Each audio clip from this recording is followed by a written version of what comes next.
This seemingly happens every year where, we always talk about the top wide receivers, the ones that go early in rounds, one, maybe some guys that are in round two. But every year, there are good receivers that are going late round two and in round three.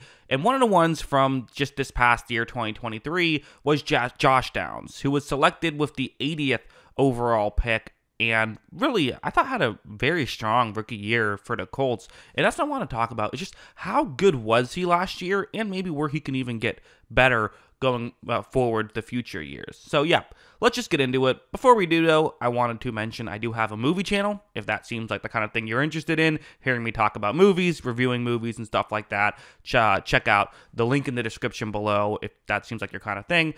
You can also just search Jackson Kruger movies. But yeah, anyway, let's just get into some Josh Downs film. So let's start off with a play like this, where what's going to happen is this is going to be a one-on-one matchup right here. You see him in the slot. Let's see how he runs this route. Right when it begins, really what I think, it's the 1-2 combo that he does so well, which is first, not giving away exactly where he's running. I mean, right now, just pause, do you know where he's going? I mean, you might have a guess, but it's just a guess, right? He could be going towards the top of the screen. He could be going towards the bottom of the screen. He could be just running further deep down the field. But here's what makes it even better, because a lot of guys can do that. Technically, anyone can do that. Just, run a route and not give away what you're doing.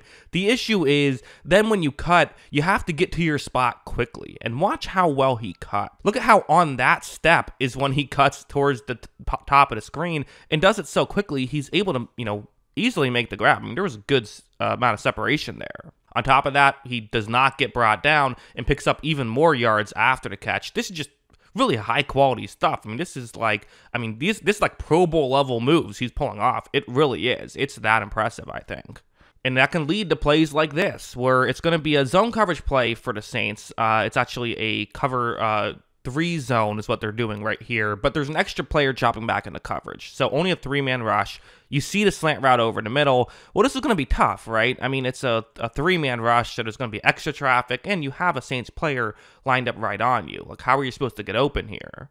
Well, again, he's doing a lot of the same stuff, making it, not exactly clear which way he is going. I would say one thing I just noticed is it seems like he takes a longer step with the foot that he's in the direction he's not going. So like for here, his left step is kind of going further out, and then he cuts to the right. That's maybe a bit of a tell. Still, it happens so quick, though. It's probably something you can only notice if you're like me, pausing it right before he cuts, because watch him then cut towards the top of the screen and just has a window again. And the way he cuts so smoothly, he really is like that perfect slot receiver, right? I mean, that slant route over the middle, that's just like impossible for one guy to cover. It just is. I don't know how you stop that. But it can also branch off into other things, like this play against the Raiders. The Raiders are going to be in zone coverage right here. You once again see where Downs is on this play. Okay, got it. Let's see what happens. So first, Downs, once again, not giving away where he's going, not giving away what he's doing, and we're going to see him once again. He cuts very well over the middle, but there was Raiders players over the middle that time.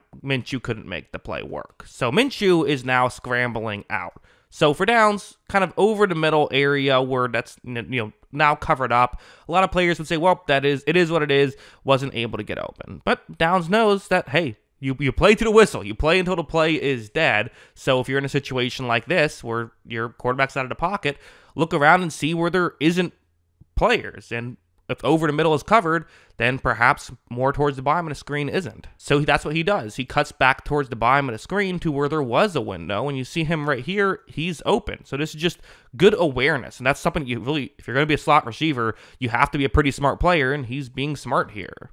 He then makes the grab and is able to do good work in open space and, isn't quite able to get into the end zone, but gets a ton of yards on that play. And that's just awareness. Like, his awareness got them that many yards. Maybe Minshew could have scrambled for the first down on a 3rd and 5 had, that not happened. But honestly, I don't think he would have. I think if Downs doesn't make that play, they have to punt the ball to the Raiders, and instead they have the ball inside the Raiders' 20. That's a huge play.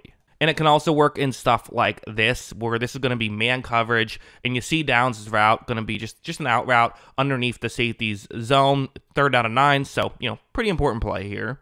Minshew is going to take the snap. He is going to look towards Downs, who is doing something a little different than what we've seen in previous plays, right? I usually say, oh, don't give away what you're doing. Well, here he has kind of fought for the outside leverage a little bit, which, given that that's the way he's running his route, it's a bit of a gamble, right? Because you could be giving away what you're doing. The defender could now know, okay, that's where I have to make sure that I don't let him get. However, Downs still cuts so well, he still is able to get enough separation, even with kind of that little bit of a tell, he's able to get the catch. So he kind of was willing to give up a little bit of, show his hand a little bit, but in turn was able to get the cards he wants and ultimately win. So sometimes you have to do that as well, and I think he does a pretty good job of knowing when to do that. And then just something like this. Again, talking about the high IQ stuff, what's going to happen is that this is a zone coverage play.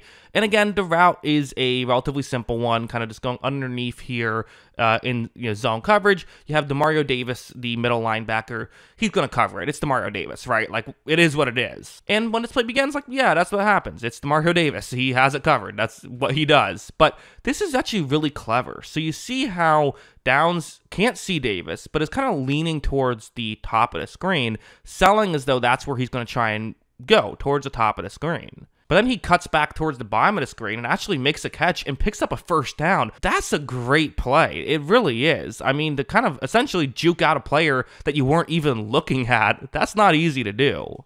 Especially when it's one of the best players in football in Demario Davis. It's not like he's just juking out some scrub out there. No, that's a star player that he's making a star play against, which is why I do think that he's a real underrated player and does a lot of really good stuff. So yeah, I mean, to be honest, I think he's a really good piece. And like those types of guys, these slot receiver guys, a lot of times maybe don't get the credit that I think Michael Pittman gets more credit than Josh Downs. I also think you could argue Michael Pittman's the better player, but a lot of times Michael Pittman's just going to get way more attention than Josh Downs is. That's just kind of how it works. Granted, Michael Pittman probably deserves more credit than he gets as well, but that's a conversation for another day.